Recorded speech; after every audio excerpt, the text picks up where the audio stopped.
శక్తి తైలాభిషేక ఆరాధన నవంబర్ 27 బుధవారం ఖమ్మం. సమయం ఉదయం 8 గంటల నుండి. స్థలం ఎస్ఆర్ గార్డెన్స్, ఈనాడు ఆఫీస్, వైరా రోడ్, వెలుగుమట్ల, ఖమ్మం. ప్రార్థనా శక్తి తైలాభిషేక ఆరాధన నవంబర్ 28 గురువారం గుంటూరు. సమయం ఉదయం 7 గంటల నుండి. స్థలం సీతారాం టౌన్షిప్ ఎదురుగా housing board colony, Nallapadu road, Guntur. ప్రార్థనా శక్తి తైలాభిషేక ఆరాధన డిసెంబర్ 1 ఆదివారం. సమయం సాయంత్రం 5:30 స్థలం NRC garden, Moosapet, bill number 842, Kukatpally. ప్రార్థనా శక్తి తైలాభిషేక ఆరాధన డిసెంబర్ 3 మంగళవారం. సమయం ఉదయం 10 గంటల నుండి. Adapala gardens, L N T buildings, Penkulapadu road, Palakollu. Tadepalligudem పరిసర ప్రాంత ప్రజలకు శుభవార్త. ప్రార్థనా శక్తి తైలాభిషేక ఆరాధన ప్రతి నెల మొదటి బుధవారం. సమయం ఉదయం 10 గంటల నుండి. NK highway grounds, Autonagar, Gudem highway bypass road, Tadepalligudem. ప్రార్థనా శక్తి తైలాభిషేక ఆరాధన ప్రతి నెల మొదటి గురువారం. సమయం ఉదయం 10 గంటల నుంచి. స్థలం తూర్పుగోదావరి జిల్లా, అమలాపురం దగ్గర, ఉప్పలగుప్తం. ప్రార్థనా శక్తి తైలాభిషేక ఆరాధన ప్రతి నెల మొదటి శనివారం. మొదటి ఆరాధన 7 గంటల నుండి 10 గంటల వరకు. రెండవ ఆరాధన 10 గంటల నుండి 1 గంట వరకు. స్థలం Maris Stella auditorium, పంటకాలువ road, NTR circle, Vijayawada. ప్రార్థనా శక్తి తైలాభిషేక ఆరాధన ప్రతి నెల రెండవ మంగళవారం. సమయం ఉదయం 10 గంటల నుండి. Shri convention hall, C R Reddy women's college, Vatluru, Eluru. ప్రార్థనా శక్తి తైలాభిషేక ఆరాధన ప్రతి నెల రెండవ బుధవారం. సమయం ఉదయం 9 గంటల నుండి. స్థలం airport road, quarry market, Renuka apartment దగ్గర, రాజమండ్రి. ప్రార్థనా శక్తి తైలాభిషేక ఆరాధన ప్రతి నెల రెండవ గురువారం. సమయం ఉదయం 10 గంటల నుండి. స్థలం సుబ్బలక్ష్మి కళ్యాణ మండపం, railway new colony, Sri Kanya theatre, Visakhapatnam. ప్రార్థనా శక్తి తైలాభిషేక ఆరాధన ప్రతి నెల రెండవ శుక్రవారం. సమయం ఉదయం 10 గంటల నుండి. స్థలం కాపు కళ్యాణ మండపం, ఎన్ఎఫ్సిఎల్ రోడ్, ఆర్టీఓ ఆఫీస్ పక్కన, ఆర్ఆర్ నగర్, కాకినాడ. ప్రార్థనా శక్తి తైలాభిషేక ఆరాధన ప్రతి నెల రెండవ శనివారం. సమయం ఉదయం 10 గంటల నుండి. స్థలం కూరగాయల మార్కెట్ ఎదురుగా, government degree college road, Ravulapalem. Yesayya నామములో మీకు వందనాలు తెలియపరుస్తా ఉన్నాను. ప్రియులరా, ఈ దినము కొరకు దేవుడు సిద్ధపరిచిన వాగ్దానాన్ని మనం స్వాధీనపరచుకుందాం. పరిశుద్ధ గ్రంథంలో నుండి యెహెజ్కేలు గ్రంథము 34వ అధ్యాయము 26వ వచనం ద్వారా ప్రభు మిమ్మల్ని దర్శిస్తూ ఉన్నారు. వారిని నా పర్వతము చుట్టుపట్ల స్థలములను దీవెనకరముగా చేయుదును, ఋతువుల ప్రకారం వర్షం కురిపించదును, దీవెనకరముగా వర్షములు కురియును, ఫలవృక్షములు ఫలమిచ్చును, భూమి పంట పండును. దేవునికి మహిమ కలుగును గాక. దేవుని మీద ఆధారపడిన నీ కుటుంబానికి దేవుడిస్తున్న గొప్ప మాట ఏంటంటే, వారిని నా పర్వతం చుట్టుపట్ల స్థలములను దీవెనకరముగా చేయుదును. ఈ దినము దేవుడిస్తున్న మాట ఏంటంటే, మీ స్థలము దీవెనకరముగా మారుతుంది. వాస్తు బాగుగా లేదు, అది బాగుగా లేదు, ఈ ఇంట్లో బాగుగా లేదు, ఇది ఏదైనా చెడ్డేమో, ఇక్కడికి వచ్చాక ఇలాగ అయిపోయావు, ఇది అయిపోయింది, అది అయిపోయింది, లాస్ అయిపోయింది అని అనుకుంటున్నాం కదా. ఇంతవరకు ఏ కీడు అక్కడ జరిగిందో అదే స్థలము ఆశీర్వాదంగా మారుతుందంతే. ఆమెన్. ఎంత లాస్ అయ్యావో అంత దీవెన, ఐశ్వర్యము అక్కడ వస్తుంది. అక్కడి నుంచి నువ్వు అనేక చోట్లకి వెళ్తావు. ఆ స్థలములో ఉండి అనేక స్థలాలు కొంటావు. ఆ స్థలములో ఉండి అనేక వ్యాపారాలు ప్రారంభిస్తావు. ఆ స్థలంలో ఉండి ఎన్నో శుభకార్యములు జరిగిస్తావు. దేవుడి దినాన్ని నీ స్థలమును దీవెనగా చేయించున్నాడు. తర్వాత మాట ఏంటంటే, ఋతువుల ప్రకారం వర్షం కురిపించుతానంటే ఎప్పుడు ఏది రావాలో క్రమబద్ధీకరణ చేసి దీవెనిస్తాడనమాట. వర్షాకాలం వర్షం, వేసవికాలం వేడి, చలికాలం అంటే ఈ కాలాలు కొన్ని సమయాల్లో మార్పు చెందుతుంటాయి. వర్షాకాలంలో వేడి రావటం, వేసవికాలంలో వర్షాలు పడటం వల్ల భూమి పండే విధానం మార్పు చెందుతుంది. సరిగ్గా పంటలు రాకపోవటం. ఈ రోజు నుండి నీ వ్యాపారము, నీ లావాదేవీలు, రాకపోకలన్నీ ఒక సిస్టమేటిక్గా ఉంటాయి అన్నమాట. 2 మాటలు దేవుడు బయలుపరుస్తున్నాడు ఈరోజు వాగ్దానం ద్వారా. నీ స్థలము, నీ వ్యాపారము, నీ పరిచర్య, నీదేదైనా, నీ ఫ్యామిలీ, నువ్వు స్టే చేసేది దీవెనకరంగా దేవుడు చేస్తున్నాడు. రెండోది, ఆ దీవెన ఎలా ఉంటుందంటే, ఋతువుల ప్రకారం వర్షం కురిపిస్తారన్న మాట ఏంటంటే, మీకు అన్నీ కూడా రాకపోకలు నీ దగ్గర నుంచి వెళ్తుంది, అనేక ఆశీర్వాదాలతో మళ్ళీ నీ దగ్గరికి వస్తుంది, పెట్టుబడులు పెడతావు, దీవెనకరమైన లాభం వస్తుంది, ఆశీర్వాదకరమైన సాక్షిగా ఉంటావు. దేవుడు నిన్ను దీవించును గాక. ఆమేన్. వాక్యంలోకి వెళ్దాం. పరిశుద్ధ గ్రంథంలో వాక్యాన్ని ధ్యానం చేసుకుందాం. యెహెజ్కేలు గ్రంథం 34వ అధ్యాయము 25, 26 వచనాలు. మరియు అవి అరణ్యములో నిర్భయముగా నివసించు. మరియు నాతో చెప్పండి. మరియు అవి అరణ్యములో నిర్భయముగా నివసించున్నట్లును, అడవిలో నిర్భయముగా పండుకొనున్నట్లును నేను వారితో సమాధానార్థ నిబంధన చేయుదును. దుష్ట మృగములు దేశములో లేకుండా చేయుదును. వారిని నా పర్వతము చుట్టుపట్ల స్థలములను దీవెనకరముగా చేయుదును. ఋతువుల ప్రకారము వర్షము కురిపించెదను. దీవెనకరమగు వర్షములు కురియును. ఫలవృక్షములు ఫలములు ఇచ్చును. భూమి పంట పండును. వారు దేశములో నిర్భయముగా నివసింతురు. దేవునికి మహిమ కలుగును గాక. ఈ దినము దేవుడు నీకు ఇస్తున్న గొప్ప మాట ఏంటంటే, మనందరితో ప్రభువాత్మ మాట్లాడుతున్న మాట ఏంటంటే, మరియు అవి అరణ్యములో నిర్భయముగా నివసించినట్లును, అడవిలో నిర్భయముగా పండుకొన్నట్లును నేను వారితో సమాధానార్థ నిబంధన చేయుదును. దుష్ట మృగములు దేశములో లేకుండా చేయుదును. ప్రియులరా, పరిశుద్ధాత్మ దేవుడు మనకిచ్చే మాట, అరణ్యములో నిర్భయముగా నివసించటం అంటే కరువు. అరణ్యము కరువును సూచిస్తుంది. అరణ్య మార్గములో దుఃఖం ఉంటుంది. అరణ్యములో మార్గము కనపడదు. బాగా గుర్తుపెట్టుకోండి, ఏం కనపడదు? అరణ్యములో మార్గము కనపడదు. ఎంత నడిచినా అక్కడే ఉంటావు నువ్వు. ఏదో ఒక మార్గం అనుకుని వెళ్తావు, మళ్ళీ తిరిగి అక్కడికే వస్తావు. మార్గము తెలియని జీవితం. కొందరు జీవితాలు ఎట్లుంటాయంటే, బ్రతుకుతుంటారు, సంపాదించుకుంటారు, ఉంటాయి, కానీ మళ్ళీ ఎక్కడేసిన గొంగలు అక్కడే ఉంటుంది. ఎదుగుదల లేకపోవటం, ఆశీర్వాదకరంగా ముందుకి కొనసాగకపోవటం. అరణ్యములో నిర్భయముగా నివసించినట్లు. రెండవది, అడవిలో నిర్భయముగా పండుకున్నట్లు. ఉన్నటువంటి సమస్యలకి, దుఃఖానికి, అన్యాయానికి, కరువుకి, నిరుద్యోగ సమస్యకి, అనారోగ్య పరిస్థితులను బట్టి ఇంట్లో కూడా చాలామంది రాత్రికాల సమయంలో సుఖముగా నిద్రపోలేకపోతున్నారు. అందరూ పడుకుంటారు, కానీ నువ్వు లేచి చూస్తుంటావు. పడుకుంటావు కానీ కళ్ళు అలాగా పైకెత్తి చూస్తూనే ఉంటావు. ఎప్పుడు తెల్లారుతుందా, ఎప్పుడు తెల్లారుతుందా అని భయము. అప్పులో ఎప్పుడు వచ్చేస్తారో, ఎప్పుడు వచ్చి తలుపు కొడతారో, లేదా ఏ సమయంలో ఏ ఫోన్ కాల్ వస్తుందో, ఎవరికి ఏమవుతుందో. నా బిడ్డ జీవితం ఇలాగ అయిపోయింది, నా బ్రతికి ఇలాగ అయిపోయింది, నా కుటుంబ పరిస్థితి ఇట్లాగ అయిపోయింది, చావలేక బ్రతుకుతున్నానని అనుకుంటున్నావు కదా. దేవుడు మీతో సూటిగా మాట్లాడుతున్నాడు. మీరు నిర్భయముగా నివసిస్తారు. అడవిలో కూడా నిర్భయముగా పండుకుంటారంతే. అడవి కష్టాలు. అడవిలో ఏ సమయంలో ఏ మృగం వస్తుందో తెలియకుండా భయంగా ఉంటాం. ఏ పక్క నుండి ఏ పాము వస్తుందో, ఏ తేలు కొడుతుందో, జరి కొడుతుందో. అడవిలో మనం సుఖముగా పడుకోలేం. ఇల్లే చాలామందికి అడవిగా అయిపోయింది. కుటుంబమే అరణ్యముగా మారిపోయింది. ఏ కుటుంబంలో శాంతి లేదు. ఏ మనిషి మనస్సుని, గుండెని అలా టచ్ చేసినా గుండె నిండా దుఃఖమే మిగులుతూ ఉంది. మన దుఃఖ సమయంలో, కష్ట సమయంలో, ఆపద సమయంలో ఆపద్బాంధవుడు యేసు మనకు ఉన్నాడు. ఆయన మనకు మాట ఇస్తున్నాడు, మీరు నిర్భయముగా నివసిస్తారు, మీరు అడవిలో నిర్భయముగా పండుకుంటారు, మీకే భయము లేదు.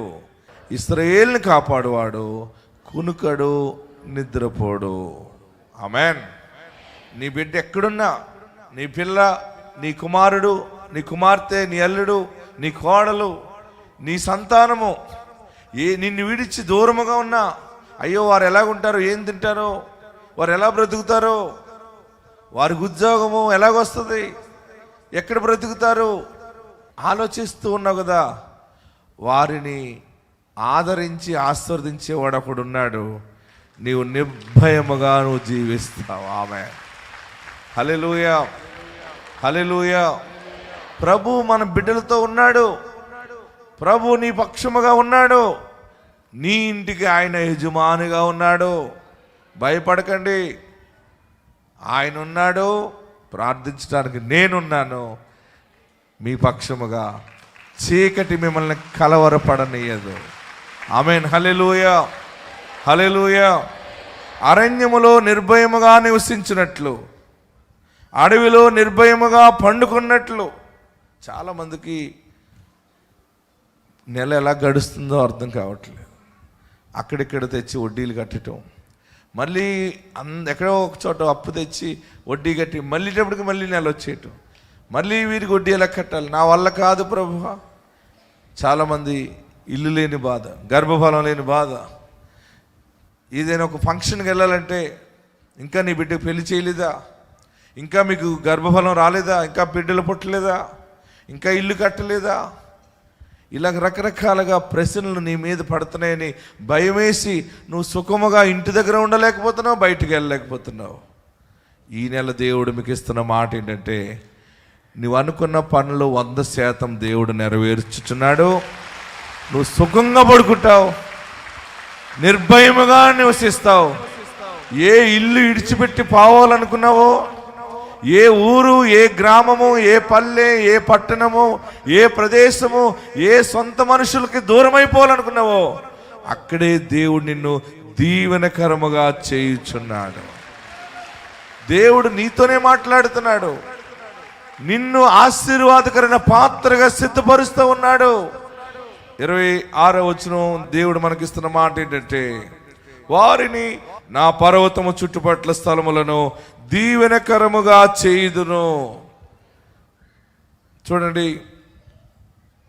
పర్వతం చుట్టుపట్ల స్థలములను దీవెనకరముగా చేయుదును. మీరు అనుకోవచ్చు, ఈ ఇల్లు నాకు అచ్చి రాలేదు, ఈ స్థలము మాకు దీవెనగా లేదు, ఈ వాస్తు బాగలేదు, ఈ పొలం బాగుగా లేదు, ఈ మనిషి, ఈ రంగు, ఈ కలరు, ఈ ఆహారం మాకు దీవెనగా లేదని అనుకుంటున్నావు కదా. ఇంతవరకు బహుశా శాపాన్ని బట్టి అలా ఉన్నదేమో, కానీ ఈ దినము ఈ అభిషేక అనంతరం దేవుడు నీ కుటుంబంలో చేసే గొప్ప కార్యం ఏంటంటే, దానిని దీవెనకరమైన స్థలముగా మారుస్తున్నాడు అంతే. హల్లెలూయా. ఎక్కడ పాడైపోయావో, ఎక్కడ దిగజారిపోయినట్టు అయిపోయావో, ఎక్కడ నాశనకరమైన పరిస్థితులు ఎదురైనాయో, అక్కడ మీరు ఖర్జూర వృక్షం వల్ల మవ్వు వేస్తారు. దేవుని ఆత్మ మీకు తోడై ఉండును గాక.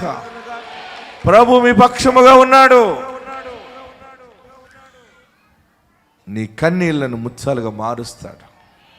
మీకు ఈ వాక్యం చెప్పే ముందు సాక్ష్యం ఎందుకు చెప్తానంటే, మీరు విశ్వాసములో బలపడటానికి. ఈ సాక్ష్యము ఎంత నిజమో, వాక్యము 100కి 100 నిజం. ఆమె ఏడవకండి. మీరు ఏమనుకుని వచ్చారో ఈవేళ మీరు దమ్ముంటే మీకు రాసుకుని పెట్టుకోండి. క్రిస్మస్ బహుమానముగా మీ స్థలములు, మీ గృహాలు దీవెనగా మారుతాయి. పిల్లలు దీవెనగా మారుతారు.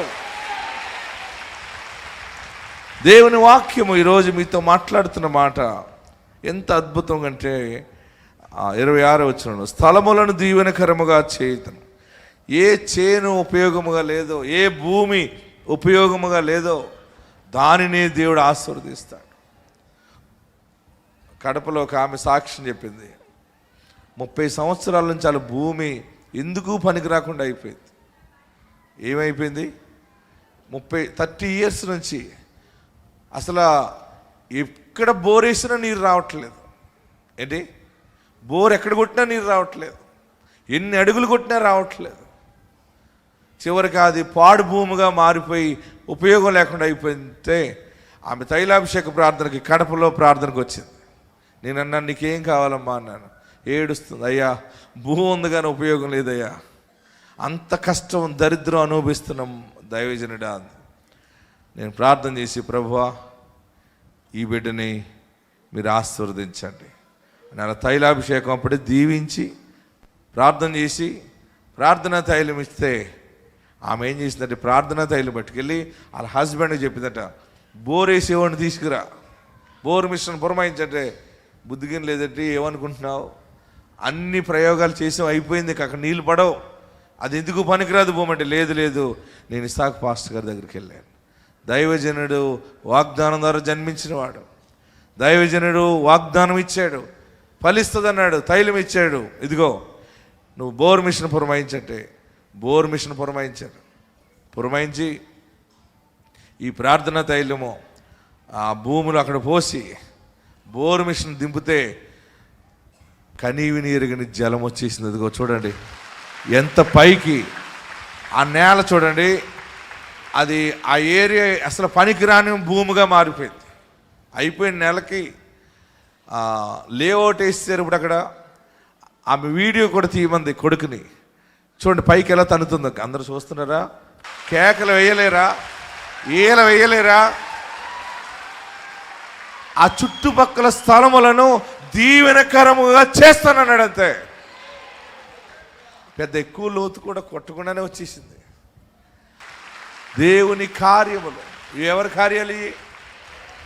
కార్యాలు ఆమె సాక్ష్యం ఉందామా ఒకసారి చూడండి. నేను చెప్పడమే కాదు, ఈ వాక్యం ఎంత సత్యమో ఈరోజు మీకు చెప్తూ నేను రుజువుపరుస్తున్నాను. నేను లక్ష్మి, పాలూరు తొండూరు మండలము. దేవుడు ఎంత అద్భుతమైన కార్యం చేశాడంటే ఇసాక్ పాస్టర్ గారు ఆయన తైలం వేసి ప్రార్థన చేసినప్పుడు అది తీసుకుపోయి నా భూమిలో చల్లినప్పుడు 30 సంవత్సరాలు అయింది, ఎడార భూమి. ఇప్పుడు దేవుడు భూమిలో నీళ్ళు ఇచ్చాడు. ప్రార్థన తైలం వేసిన తర్వాత ఎలాగుందో వీడియో తీస్తున్నారు, అలా తీయాలి. ఇప్పుడు ఆమె అలా తీసింది కనుక మీకు ఇంతమందికి నేను రుజువుపరచడానికి ఉంది. ఆమెన్. నేను చెప్పడమే కాదు, ఆమె చెప్పిన సాక్షి కూడా మనం విన్నాం. అంటే మీరు ఒక్కటే గమనించాలి, యేసు నిజమైన దేవుడు, యేసయ్య నిజమైన దేవుడు, యేసయ్య ప్రార్థన ఆలకించే దేవుడు. తర్వాత ఇంకొక మాట ఏముందంటే అందులో ఇవన్నీ మీరు గుండెలో దాచుకుని పోండి, అంతే. ఆశీర్వాదాలు మీకు ఎలాగ వస్తాయి మీరు చూస్తారు. ఋతువుల ప్రకారం వర్షము కురిపించదను, దీవెనకరమగు వర్షములు కురియును. ఆమేన్. నేను ఈ సాక్ష్యం ఈ 30 సంవత్సరాల నుంచి నీరు పడని ప్రాంతంలో ప్రార్థన చేసి తైలం వేసి బోరేస్తే జల పైకి తన్నిందని చెప్తే మా చర్చిలో చాలామంది డాక్టర్లు ఇంజనీర్లు అందరూ ఉంటారు. సికింద్రాబాద్ మన కేజీఆర్ గార్డెన్లో, అక్కడ వైస్రాయ్ గార్డెన్లో జరుగుతుంది మన ఆరాధన. మా చర్చిలో ఒక సైంటిస్ట్ ఉన్నారు, ఒక సీనియర్ సైంటిస్ట్ రాజు గారు ఉన్నారు. ఆయన వెళ్ళి ఇక్కడ శంషాబాద్ దగ్గరలో మనకి శాటిలైట్ ఉంది కదా, అందులో ఇస్రో ఉంది అక్కడ, అందులో పనిచేస్తున్నారు ఆయన సైంటిస్ట్. కానీ ఆయన వెళ్ళి ఈ సాక్ష్యము ఆదివారం విన్న తర్వాత ఆయన ఆఫీసులోకి వెళ్ళి దాని మీద రీసెర్చ్ చేసి అసలు ఆ ప్లేస్ అంతా కూడా శాటిలైట్ పిక్చర్ తీసుకుని ఏ ప్లేస్లో ఎంతకాలం నుంచి జలం ఎక్కడెక్కడ ఉంది ఎక్కడ లేదు అంత తీసి పరిశోధన చేసి ఆయన తెలుసుకున్నది ఏంటంటే నీళ్లు పడే అవకాశం అసలు లేదంటారు అక్కడ. ఆయన వచ్చి, పాస్టర్ గారు మీరు ఈ సాక్ష్యం చెప్పారు కదా, నేను ఇస్రోలో చేస్తున్నాను కదా, దాని మీద పరిశోధన చేశాను, వారు చెప్పిన అడ్రస్ ప్రకారం కొడితే 30 సంవత్సరాల నుంచి అక్కడ వర్షాలు కూడా లేవు, జలం లేదు అక్కడ, అసలు ఎక్కడ నీరు పడదది, ఇది నిజముగా దైవ కార్యమని వారు ధృవీకరించారు. హల్లెలూయా, హల్లెలూయా. యేసు ఆశ్చర్య కార్యాలు చేస్తాడు నీ జీవితంలో, నీ బ్రతుకులో. ఇంతవరకు ఎప్పుడు చూడని ఒక అద్భుతం నువ్వు చూస్తావు. నీ జీవితంలో 100% చూస్తావు. ఇంట్లో ఐశ్వర్యము కలుగుగాక, రక్షణ కలుగుగాక, దీవెన కలుగుగాక, కన్నీళ్లు ముత్యాలుగా మారునుగాక, దాని చుట్టుపక్కల స్థలములను దీవెనకరముగా చేయుదును.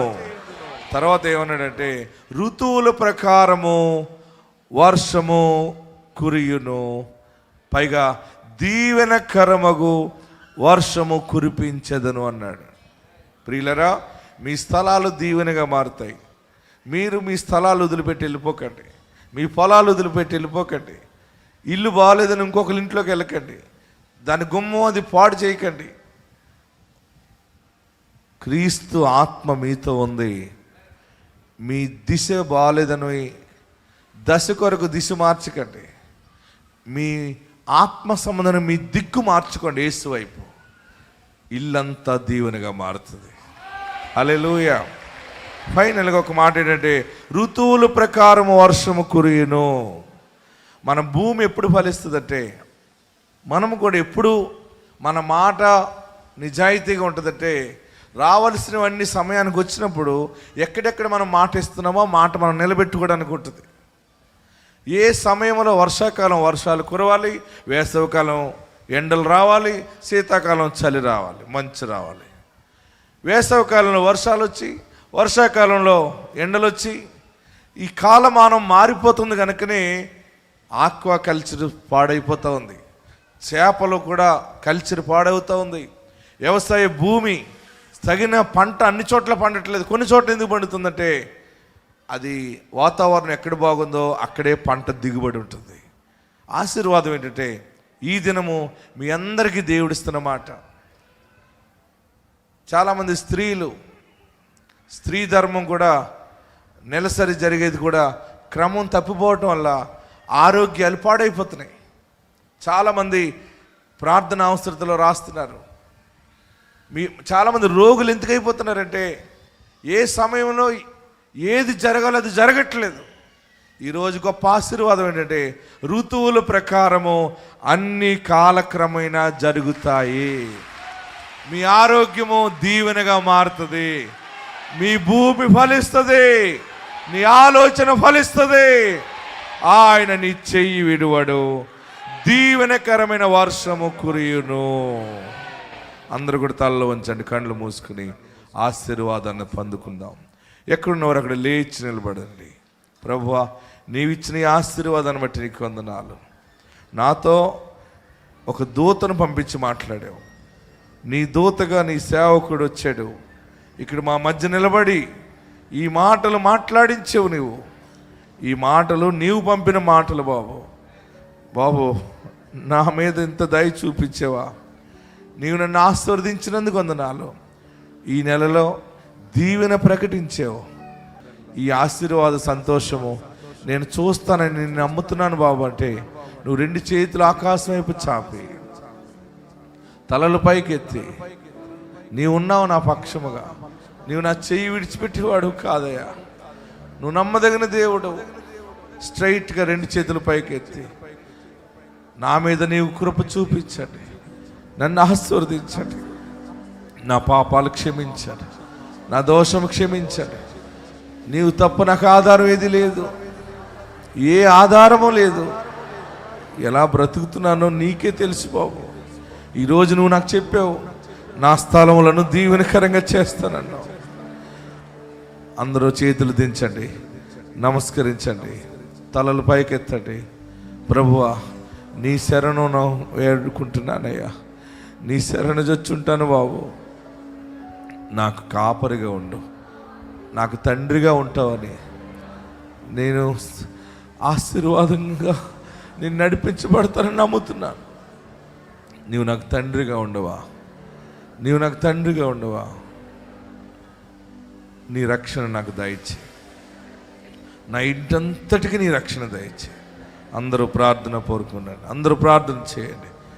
దేవుడు సన్నిధానంలో ఆయన ఇచ్చిన గొప్ప మాట, దాని చుట్టుపక్కల ప్రాంతము ప్రదేశములను దీవెనకరముగా చేయుదును.